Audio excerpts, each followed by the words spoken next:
Peringatan, animasi ini dibuat dengan tujuan sharing pengalaman pribadi sang pengirim cerita. Dimohon untuk menghargai cerita tanpa menyudutkan beberapa pihak. Selamat menikmati. Hai, sobat sambat yang kerjanya ngeluh di sosmed. Hehe, kenalin, nama gue Doni. Kali ini gue mau cerita soal tetangga gue yang super sayang. Maksudnya super rese. Disclaimer dulu, cerita ini dari kisah nyata dan udah terjadi beberapa tahun yang lalu. Oke, jadi sebenarnya gue ini tergolong anak muda yang jarang pulang ke rumah karena lebih banyak mengabdi menjadi budak korporat dan mencari cuan setiap harinya. Bahkan gak jarang juga ketika weekend gue gak sempat balik ke rumah karena masih ada kerjaan yang harus gue beresin.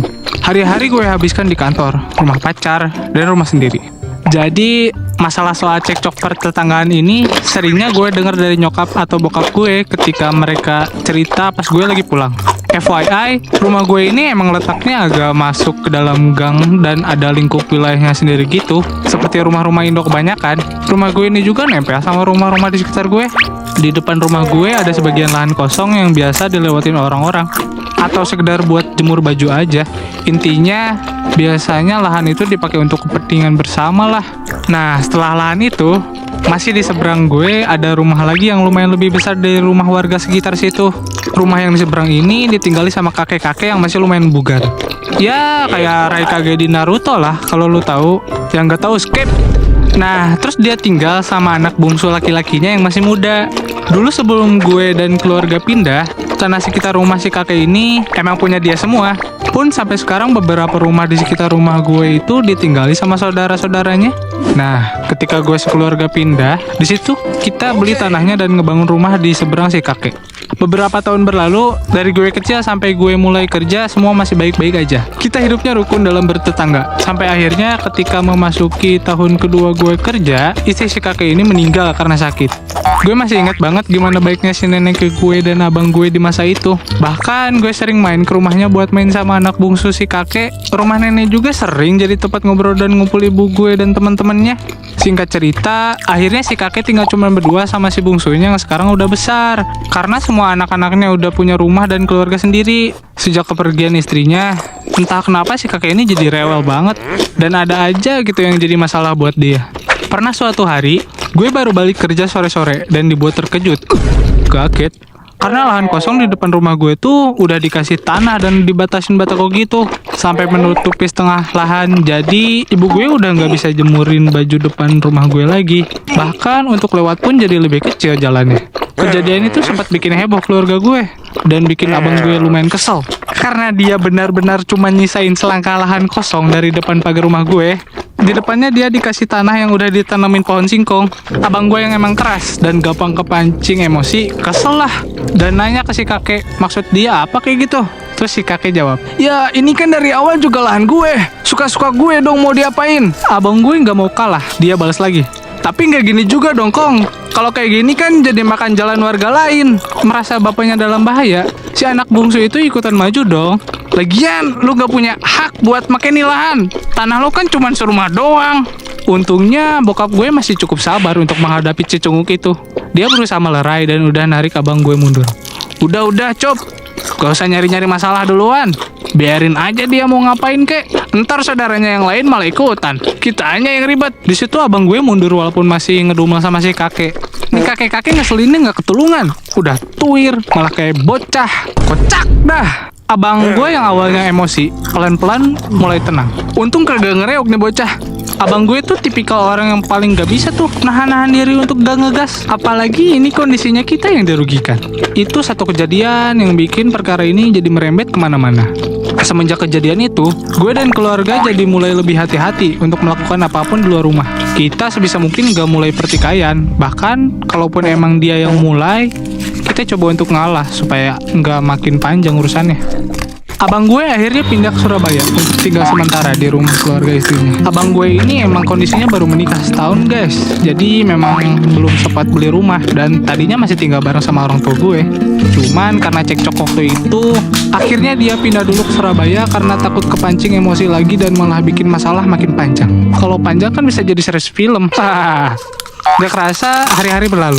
Gue masih kayak biasa, sibuk kerja lembur bagai kuda demi menabung untuk masa depan. jarang pulang, apalagi digoyang. Eits, jangan mikir jorok kok. Maksudnya digoyang lidah pakai lejatnya nasi padang. Hehehe, say gue mah. Beberapa bulan kehidupan kita tentram, santuy, dan mengira semua udah kembali normal. Mungkin si kakek itu udah insaf, tapi ternyata belum, besti. Emang paling bener jangan pernah berekspektasi ke orang lain. Gue akhirnya dapat berita lagi kalau si kakek ini bikin tanggul dari kepingan keramik bekas dan batu-batu besar di turunan dekat rumah gue. Gak cuma melebar, tapi juga cukup tinggi. Sampai pas gue pulang ke rumah gue, sempat nyaris jatuh karena tanggulan asal itu. Bisa kita lihat lah, ini tanggul sangat bahaya. Apalagi dekat rumah gue tuh banyak bocil yang suka main sepeda. Ya kalau sepedanya canggih kayak si Pam mah gak masalah. Lain nih, sepeda basic anjir. Auto nyusruk lah kalau gak hati-hati, besti. Fungsi nih tanggul kalau ditanya biar apa? Gak tahu setan, gak tahu. Gue juga gak paham sama pola pikir tuh kakek-kakek. Kayak gak masuk akal banget sih itu tuh. Nah, pas kejadian ini, pas banget abang gue lagi di rumah kan. Seperti biasa lah, dia paling gak bisa nih kalau ada di posisi tertindas gini. Posisinya waktu itu masih pagi, dan gue lagi siap-siap mau berangkat ke kantor. Abang gue tiba-tiba jalan keluar rumah sambil megang ponsel di tangan kanan dan kayak pura-pura nelpon gitu. Terus dia teriak kenceng gitu seolah-olah lagi ngomong di telepon. Iya nih, ada orang gak jelas banget bikin tanggulan kok di turunan. Tinggi banget pula, nggak tahu deh tuh otaknya di mana. Gue yang emang bukan tipe suka ribut, langsung teriaklah di depan rumah. Pak, abang Ucup tuh pak, mau ngajak ribut lagi tuh pak. Ini gue cepu ceritanya. Soalnya yang bisa bikin abang gue nurut cuman bokap gue. Akhirnya teriaklah tuh bokap gue dari depan pintu rumah. Posisinya sih belum keluar rumah. Ucup, sini kamu. Abang gue masih nggak dengerin, cuman nyaut-nyauteng ya doang. Apa sih pak? Udah sini cepat. Karena ada bokap gue udah beda, kayaknya si abang gue ini nggak juga kalau bapaknya lagi marah. Akhirnya dia nurut dan masuklah ke dalam rumah. Walaupun ya seperti biasa, masih ngedumel, nggak terima dengan kelakuan aneh si kakek seberang. Tapi akhirnya abang gue bisa nahan emosinya dengan baik. Akhirnya abang gue kembali lagi ke rumah istrinya. Buat dia mungkin di sana lebih tenang karena nggak harus berurusan dengan tetangga aneh bin ajaib kayak di sini. Gue juga kembali kerja seperti biasa setelah semua kembali kondusif. Hari-hari gue nggak jauh beda. Kerja, nyari duit buat hidup gue sendiri dan kadang bantu keluarga. Kalau lagi ada yang perlu di cover, semua berjalan normal. Sampai pada akhirnya kita sampai di puncaknya. Dari puncak kegegeran duniawi. Suatu hari, gue denger nyokap bokap gue ini ribut hebat. Ada kalimat yang gak mengenakan keluar dari mulut bokap gue. Padahal selama puluhan tahun menikah, kalimat itu gak pernah sekalipun keluar dari mulut bokap gue. Kalimat itu adalah, "Bapak udah gak cinta lagi sama kamu." Itu kalimat bokap gue yang dilontarkan ke nyokap gue. Ya otomatis langsung nangis hebat lah dia. Penyebab pertengkarannya pun saat itu gak begitu besar. Ceritanya, bokap gue pengen beli rumah dengan harga 700 juta yang dijual sama temennya. Dan menjual rumah ini dengan harga 500 juta. Terus nyicil sisa 200 jutanya. Sementara menurut nyokap gue, angka 200 juta itu cukup besar untuk beban finansial mereka yang udah nggak lagi muda. Nyokap gue nggak setuju dan merasa lebih ekonomis kalau kita beli aja rumah dengan harga yang sama. Toh, anggota keluarga juga nggak begitu banyak. Kita nggak butuh rumah yang terlalu besar. Bokap gue di situ langsung marah karena merasa istrinya nggak sejalan dengan dia. Padahal biasanya bokap gue nggak seemosional ini, dan menurut gue pemikiran nyokap gue pun cukup masuk akal. Akhirnya nyokap gue pergi ke tetangga sebelah yang rumahnya lengkap satu rumah dari rumah gue. Dia kesana untuk curhat sambil nangis-nangis karena kecewa sama suaminya yang udah kasar secara verbal. Di situ ada bestinya yang dengerin curhatan dia, sebut aja namanya Bu Retno, dan bokap bestinya yang biasa kita panggil Engkong Rohib.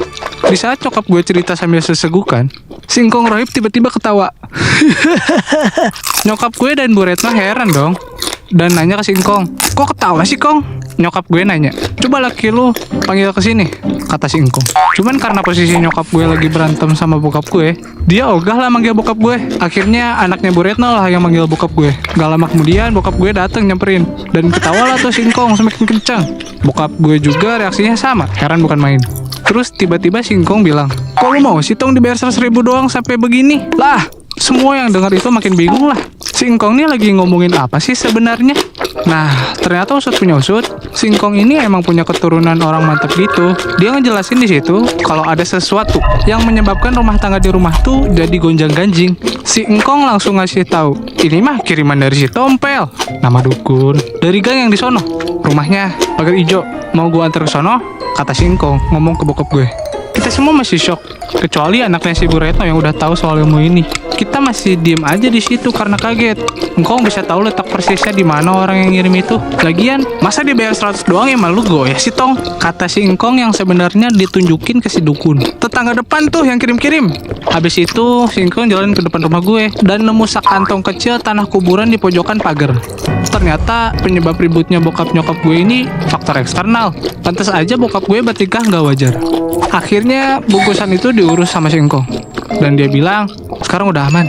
Rumahnya udah nggak ada lagi aura negatif yang bikin panas. Buset. Keluarga gue kena serangan jujutsu. Tahu gini mending gue nonton anime biar bisa ngelawan balik. Hehehe, canda lawan balik. Menurut cerita bokap nyokap gue, emang dari dulu si kakek depan rumah itu nggak suka dengan keluarga gue. Dia pengen banget kita sekeluarga segera pergi dari rumah itu. Katanya dia emang gak suka sama pendatang baru karena mereka cuma menuhin wilayah aja. Padahal dulu juga kan dia yang jual rumah itu. Gue juga gak paham sama jalan pikirnya si kakek. Padahal kita gak pernah tuh ganggu keluarga dia atau bahkan bikin kesel dia. Kita selalu bersikap baik sama dia dan keluarganya. Kemudiannya, kenapa keluarganya diem aja? Ya mungkin mereka juga udah kena toksiknya si kakek. Alhamdulillah, sekarang kita udah pindah rumah ke lingkungan yang lebih sehat. Kita udah nggak perlu lagi tuh ribut sama tetangga yang separah itu. Mungkin kalau salah paham atau kesal dikit mah masih normal aja ya. Namanya hidup bertetangga harus bisa saling toleransi dan mengerti. Jadi segitu aja guys cerita dari gue. Sekian dan goodbye. Jangan lupa subscribe, channel gue punya cerita. Bye-bye.